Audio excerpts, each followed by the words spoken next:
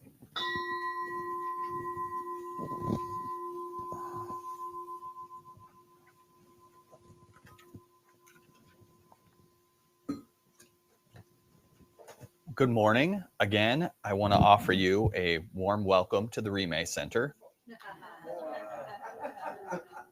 That's in here. I didn't add that. So just so you know, it's here. I don't think it's that cold. If this is your first visit, please raise your hand so people can greet you. All right. Welcome. Welcome. I'm glad you're here. Hope you like jokes. So whether you're exploring the Dharma for the first time or you're looking for a spiritual home, we hope you'll consider the Remay Center as part of your journey. And I guess someone didn't like your joke. They got off the stream. oh, okay. Heartfelt thank you to our dedicated greeter for supporting today's service and helping our community thrive. Who was our greeter today? I don't know. Donna, always, always. And I want to also thank our Daikini group member who brought baked goods for the bake sale today. Who's that? Britt. Thank you, Britt, for bringing baked goods. Last month, we raised $205 for the Bodhicitta Foundation. We have a bake sale every Sunday from 9 a.m. to 10 a.m. You can get coffee, tea, and baked goods before the service. And all the proceeds go to benefit the Bodhicitta Foundation, supporting ex-untouchable Indian women and children in central India. So people that really need support. The Daikini group is a women's group that meets at the Remay Center the first Sunday of every month. Do I have that right? It's not in here, so I had to just say it. But if you're interested in that, you can talk to Gabi about it, and she will tell you. Gabi's right there in the warmest person here, it looks like. So after today's service, please visit the Remay Center's gift shop. We have new Tonkas and Tibetan calendars available. Oh, look at this. Here's a Tibetan calendar. It's beautiful. I thought about buying two, so I'd have one at work. But I haven't yet. And let's see, what else? Oh, a special Tonka will be raffled at the end of the Sunday service next Sunday on December 14th. And it is this beautiful image of the Buddha on a throne touching the earth. Not really touching the earth because he's on a throne, but his hands in the touching the earth mudra. And raffle tickets are $20, and you have to be present next Sunday in order to win. So if you're interested in this, you can get a raffle ticket. I'm going to get one. And you have to go upstairs to the gift shop to get one. We can probably work something out for somebody that can't do stairs, right, Gabi? Yeah. So. We're glad to take the money anytime. Right. So, following the service, you can join us today and every first Sunday for Sutra study. That's going to be at 12:30. So you'll have to stick around for a bit to come to that. But we're studying the Sutra of Simha's Questions, which covers Prince Simha's inquiries to the Buddha regarding the conduct of a bodhisattva. So this prince, he goes up to the Buddha and he says, hey, how do I be a good person? And he asks various questions and the Buddha answers them. It's pretty good. So we'll be studying that today at 12:30 if you want to stick around. So let's see. I always say I hope for one page of notes one day for announcements, and it's never happened. So we're celebrating Bodhi Day tomorrow with a special online puja at 6 p.m. honoring Shakyamuni Buddha's enlightenment. So we can do that online only practice tomorrow at 6 p.m. to reflect on the Buddha's awakening and to inspire our own practice toward ultimate truth. So if you're interested in online puja tomorrow, you can sign up for that. For 30 years, the Remay Center has been a sanctuary of compassion, wisdom, and community in Kansas City, supporting countless people in their spiritual growth. As our community's needs expand, we are launching a $30,000 fundraising effort for our building fund to ensure the Dharma continues to illuminate Kansas City for generations to come. Every offering helps build the next chapter of our shared home. If the Remay Center has touched your life or inspired your practice, we invite you to join us in building the next chapter of our shared home. So it's lovely being all gathered in really close together in here, but we would like more space, of course, and that's what we're working on. So we're working on like expanding some walls and taking out some walls, and it'll be really good if we can do that because those of you that are here, you can see like we're really having to act like we like each other and sit close. So We don't. so if you are able, contributing to the building fund would really help the Remay Center. So here's my notes on the back. So Bodhi bag items, we do a practice called Bodhi bags where we gather things and they're taken to the homeless. And so donations need to be things that are easy to chew. That's some feedback we've gotten for the Bodhi bag project. If you're bringing things for that, don't bring things that are hard to chew, like beef jerky. We think that's helpful, but to a lot of the really needy people, it's not that helpful to get things that are hard to chew. Understandable. And then finally, our last announcement, the Daikini Group is sponsoring a coat drive. So you can bring extra large coats, hats, and gloves. And even if they're used, as long as they're in good shape, that's fine. So don't bring a coat that's falling apart. But otherwise, bring those in. Of course, a lot of people need coats right now. It's gotten cold. So that's it for announcements today. We made it through. And there are Bodhi bags right over there. So you guys that are here, you could take them. You see a homeless person, you give them a bag. It's a really good way to help people, I think. There you go. Gabi's holding it up. So if you're here, feel free to take a bag or two, and just any people that seem to need it, you can give it to them. Are we getting together Wednesday night to do more Bodhi bags? Do you know that or not? That's not in my announcements, so I don't know. Gabi? Sorry. Okay, we'll find out. Okay, I think so. I think Wednesdays. I think Wednesdays at 6, people get together to assemble those bags. Is that right? Yeah. Okay, maybe not this coming Wednesday. Okay.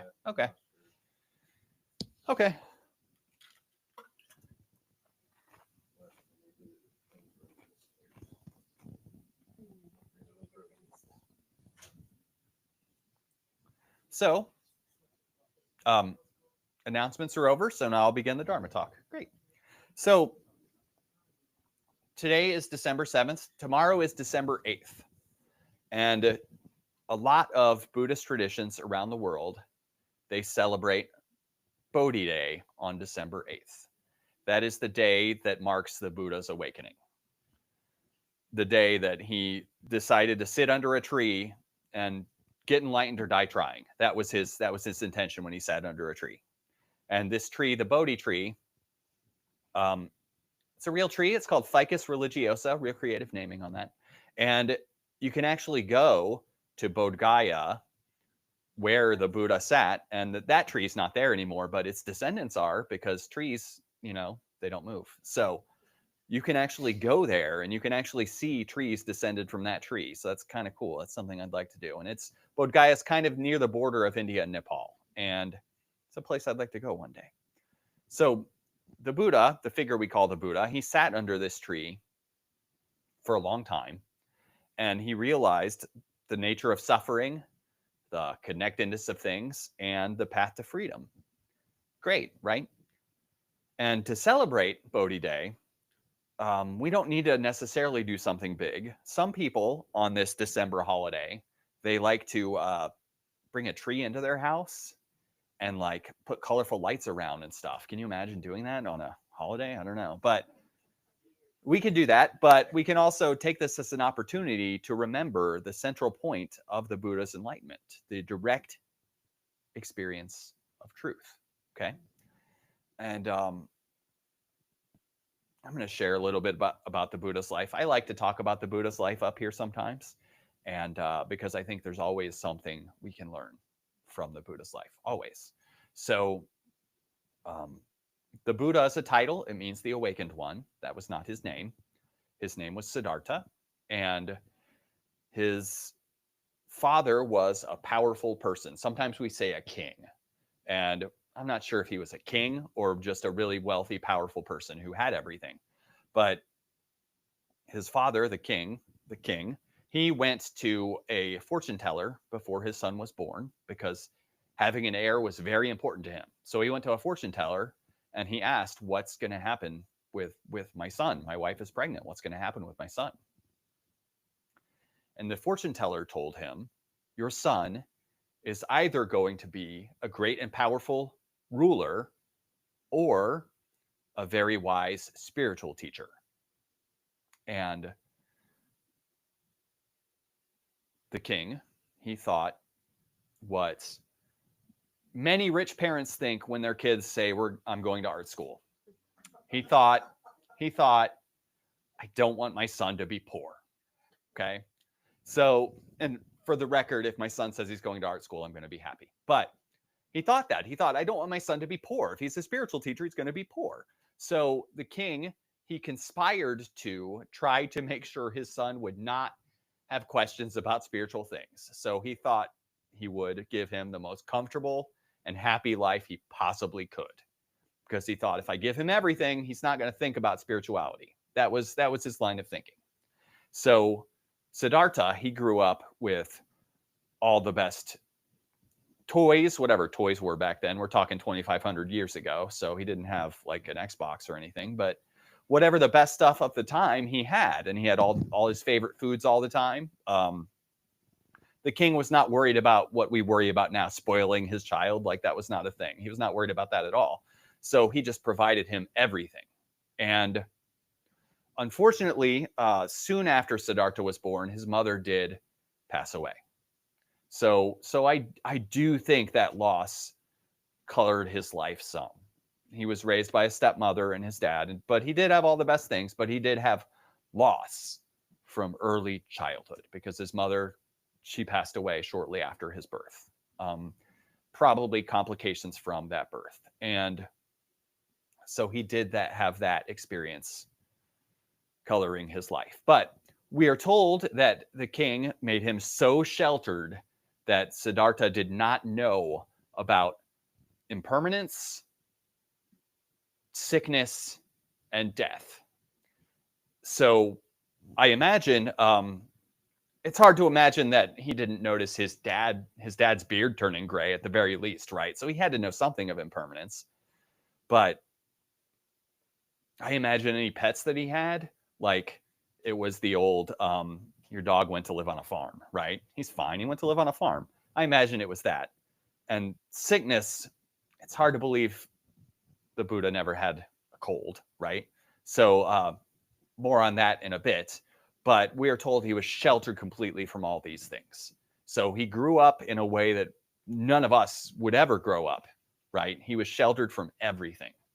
And the way the story goes, one day, he started to really be curious about the world. And he's in his 20s. And he's even gotten married by this time. Siddhartha has. And by the way, everybody's super nice to him. So he got like the wife he wanted and he got all the friends he wanted. Again, he had everything because his dad was so powerful. And but he started to think something was missing from life. He started to think like, I have everything. I should feel happier. I should feel happier. I have everything. And so he asked a servant to take him out of the palace and into a village nearby. And like he had been out of the palace before, but anytime he went anywhere, that was curated, right? So anything that could upset him was hidden from him. So he sneaks out with this one servant and he goes and sees a nearby village. And he sees what is called the Four Sights. The Four Sights. So it said that for the first time in his life, he saw a sick person, an old person, a dead body, and then spiritual people. Spiritual people. Ascetics. We can think of them as like monks. Okay. So it said that he did not see these things ever before, and he had this shock to his system this day. And I like to think, though, and he had to have this servant explain all these things to him because he had no frame of reference for this. I like to think, though, I like to say it's really the fifth sights, because I like to think that what he really saw for the first time was poor people. So when he saw a sick person, what he saw was a sick person without medical care. Okay. And when he saw an old person, he saw an old person without any of the comforts that make old age a little bit easier, right? He saw an old person with nothing. And then when he saw a dead body, I think he saw a dead body he saw a dead body in the street, right? And if you've seen a dead body at a funeral and you've seen a dead body in real life, you know that's not the same. So it might have even been like gross and rotting, right? Because in those days, sometimes that would happen. Bodies would just be out there for a while. So he saw these things, and then he saw these people practicing spirituality, and he asked the servant he was with, he asked him, what are they doing? And he said, they're seeking spiritual truths. They have walked away from the world and they're seeking spiritual truths. And so Siddhartha decides, well, why not me then? So he decides this has shocked him so much that he's going to walk away from his life in the palace, and he's going to go out and hang out with these guys and try to find spiritual truth himself. So that is what he does. He exchanges his royal clothes for like what a poor person would wear, and he cuts his hair. In those days, long hair was considered a sign of privilege, long hair, because you got to like take care of it and stuff. So he cut his hair and he put on kind of raggedy clothes, and he just goes out. He abandons his life. And so we are told he practiced with various spiritual teachers that he could find. And even with them, even he learned how to do some yoga and some different meditation practices. And even with them, over a period of 6 years, he did this. Even in those situations, he didn't find the contentment that he thought he was going to find. He didn't find what he was looking for. What he found was he could get temporary relief from these different meditation practices, but it was temporary. It would come and go. So then he found this group of guys that we call the 5 ascetics, and these individuals are doing extreme things to try to find spiritual awakening. So they did things like spend incredibly long periods of time not eating, or incredibly long periods of time not sleeping. Like really just the thought behind it was, if you take everything away from the body, then the mind is going to figure out what it needs to do. If you take everything away from the body, then the mind is going to figure out what it needs to do. And you can see images of the Buddha sometimes where he's emaciated, where he looks like a skeleton, and that's because he was doing this not eating thing. And he didn't find any value in that either. He was just hungry and miserable all the time. So he thought maybe there's a middle way, something between, on the one hand, giving into all main temptations all the time, and on the other hand, having nothing, right? Maybe there's something in between that. That's what he started to think. So he decided, I think an aspect of human nature is that the truth is within me somewhere. So I'm going to sit under this beautiful tree and just sit and figure it out. So that's what he does. And part of the story we're told is that there's this figure that we call Mara. And Mara, we can think of Mara as like a devil figure. It's a personification of the struggle. It's a personification of the struggle that the would-be Buddha is having. So, and we can think of Mara as a literal person, a literal being, or we can think of Mara as Siddhartha's own struggle, his own self-doubt, okay? And his own like restlessness, right? I'm sitting under this tree, get enlightened or die trying. Man, I want to get up, right? Man, I want to get up from this tree, but I'm going to do it anyway. So Mara, we're told, appears, and Mara conjures things to tempt Siddhartha into getting up, into giving up, okay? So first, Mara conjures an army of monsters, okay? And these monsters are fierce, and they have weapons, and they're just right in front of Siddhartha coming toward him. And Mara thinks this is going to make Siddhartha get up and run away. But Siddhartha just sits. He's not moved by these monsters. And so even part of the story is these monsters are shooting arrows at him, and the arrows turn to flowers or they disappear. So they're not real in the sense that they can do harm. And He knows that because of this journey he's on, because of what he's doing. And then following that, after that doesn't work, Mara conjures beautiful dancing girls in front of him to tempt him into getting up. And again, he's unmoved. He recognizes this is ephemeral, and he does not get up. And let's remind ourselves, he's been away from his wife for 6 years. And so these dancing girls, but he's still unmoved. So they disappear. And then Mara says to him, who do you think you are? You're not someone who can attain enlightenment. Who do you think you are? You're just some guy. And what Siddhartha does, he says, I see you, Mara, and he touches the earth. Okay, so he is like that.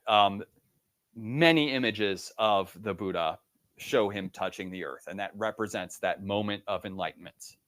In that moment, Mara disappears as he literally and figuratively, he has grounded himself. Literally and figuratively, because he's literally touching the ground, he's grounded himself and decided he's going to be unmoved. And so Mara disappears, and Siddhartha attains enlightenment. He has that direct experience of the truth. And sometimes in some of the stories, we're told that once in a while, Mara would show up again, and the Buddha would say, I see you, Mara, and dispel him. And that is helpful to me. It's helpful to us because we can remember that we could tend to think of enlightenment as something that just happens once, bam, and you're done, and you don't have to practice anymore. And I think it's more of a continual unfolding. So when we have that self-doubt, we can think to ourselves, I see you, Mara. And when we're really struggling with the things we're attached to that aren't serving us very well a lot of the time, we can say, I see you, Mara. I've kind of thought like, maybe one day I'll be enlightened, and then if I stub my toe, I will say, lo, pain is entering my body. Right? It's not what I say when I stub my toe, right? I don't think that's a thing, but maybe it is, but that's where we would like to be, of course. But the Buddha, he became the Buddha at that time. So he became the awakened one. And it's really because he learned to be present. He learned to be present without distraction, without grasping, without aversion. His mind was clear and his heart was full of compassion. So this practice that we're doing, these practices we're doing are about learning how to be awake. And it's supposed to be not just when we're here, not just when we're on the cushion, but when we get out of here too. And the Buddha showed us that an additional thing that we are told is that we're lay people. We don't have to run away from the world to be free also. That freedom, the freedom he found under that tree, is available right here, right now in our engagement in the world. If we can be mindful, if we act with compassion, we can find the stillness underneath our experience because it is there. And the world is going to be a better place if we're more awake. Our lives will be better and the world will be better. So Bodhi Day can be a reminder that in the midst of all this, we can still wake up. And so I hope we can all find the strength to sit under a tree, figuratively, and open ourselves to the truth. And that's what we're trying to do. So I hope this talk's been helpful today, and I love you all.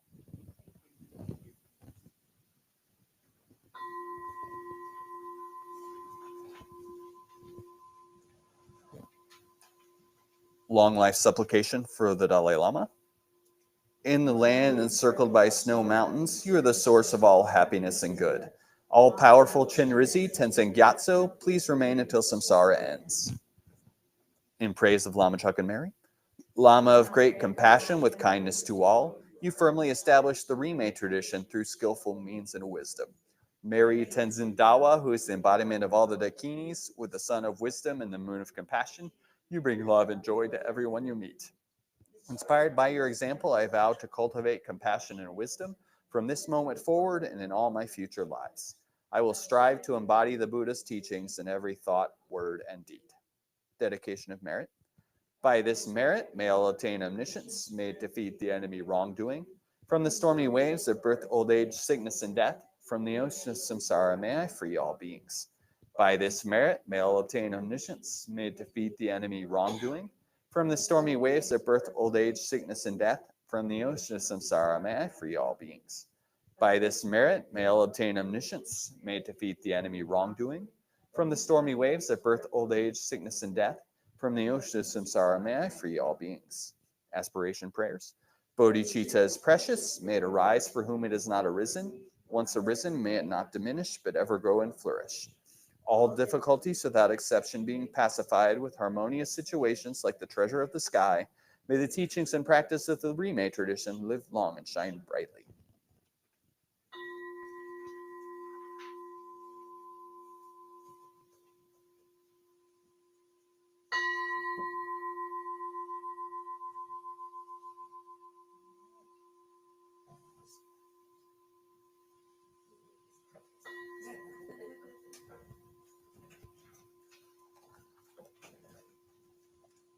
Thank you, everyone. Have a great day.